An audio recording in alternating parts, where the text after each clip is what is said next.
Have you ever wondered what games you should keep or you should lose?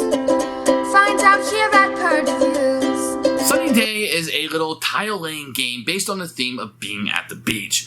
What you're going to be doing is drafting tiles from the main board to play down in front of you in order to score the amount of points. And each of the tiles will have a different combination of icons that you're going to match up with other tiles. When you do that, you're going to be getting points and maximizing your score. When you're pulling them off the board, there can be bonuses for pulling certain cards. So maybe you'll take that card instead of more tiles here, and you kind of do that in your head. But let me be clear. This is a very light tile laying game, and there are a lot of tile laying games. So this game already has a lot of competition. I do like the theme of the game, the sunny day of being at the beach, but it doesn't really have anything to do with the game. The theme itself is just the icons that they happen to print. You could print Marvel on this tomorrow, or Star Wars, or anything else, and I think the game still works. It's just about matching those icons. So the theme itself, which was a draw for us, doesn't really fit the game whatsoever. The game also has a lot of competition. There are a lot of tile laying games and a lot of good ones. And this one, while unique in some aspects, probably came in a little too late to the party and doesn't hold up for what we're looking for today. I almost want my tile laying to be part of a game rather than the entire game. And that's just kind of where I stand at personally.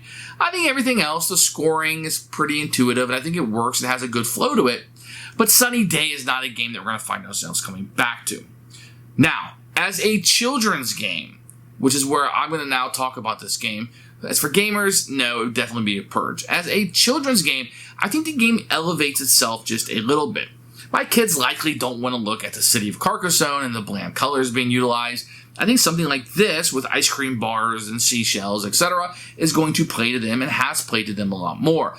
It's an easy game. It plays quick, and there's not a lot of thinking into it. It's going to be about matching those icons the best that you can do with what you were able to draft that round. Now, the game could potentially have some AP, some analysis paralysis, i.e. somebody taking too long on their turn, because there are some options when you're drafting from the board. That's going to go into the nature of this beast. Otherwise, you're going to get a quick playing, tile laying game, probably better suited for children or younger gamers. That is merely okay. For me, that's going to equal a Purge. Here is Sunny Day, which you can see is a very attractive box here with kids playing on the beach. And that's going to be the most beautiful artwork in the game. Inside, you're going to get a number of tiles. And these are really nice, thick tiles. Kids will be able to play this and get along with it.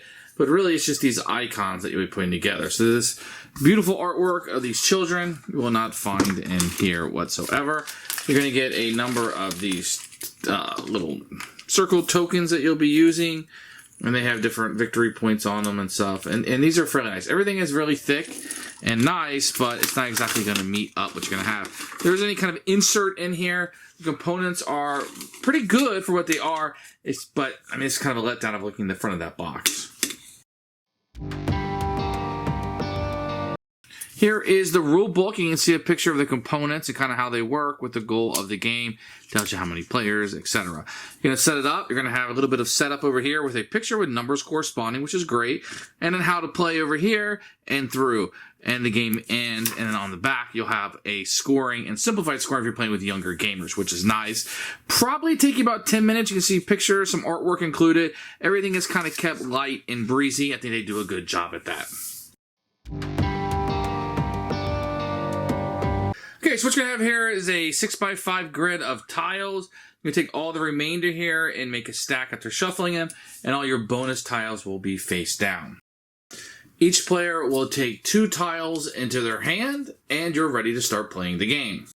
On your turn, you're going to take one of your tiles, and you're going to place them out here like this, trying to match as many icons as possible.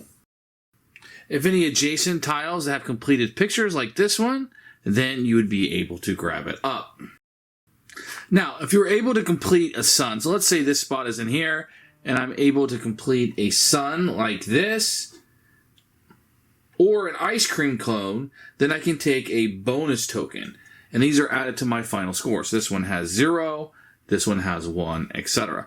So you can do either the suns like that, or maybe an ice cream cone, and that would not be, because that's not it. But let's say this card was not here, and I could put an ice cream cone here. I would also get a bonus token for that. Then you will draw 1 tile from the stack to add to your hand. So let's say the first turn I was able to get these two. So what I would do is I would take the ones I collected, and I would try to build matching ones in front of me. I'll just put it over here so you can see. And then as I build and collect tiles, I'll want to try to match as many icons as possible. I won't always be able to, but the more icons I can match up, the more points I'm going to get at the end of the game. And this will be my own personal one. Nobody will ever be able to build on top of this. This is just for my scoring of whatever tiles I'm able to collect. If for any reason I have a tile and it cannot be added to my personal supply, then it's discarded out of the game. At the end of the game, you're going to score 1 point for each picture that you're able to complete in your scoring personal area. If you complete a sun or an ice cream bar in this area, you do not get the bonus token. You only get the bonus token if you do it up here, not in your personal supply. The game ends when this stack is empty. That'll be how many turns there are in the game, and whoever has the most points is the winner. Who should buy this game? If you like the theme, the icons are there. It's a tile laying game for younger gamers. I think it can work as a life filler too, sure. I just don't think there's a lot of pizzazz here. I also think we've been here, we've seen this, and we've already moved on. I don't know this is a game you're going to want to go back to. This is what I would say at best, try before you buy. But if you never tried it, I don't think you're missing out on anything. Purge for me.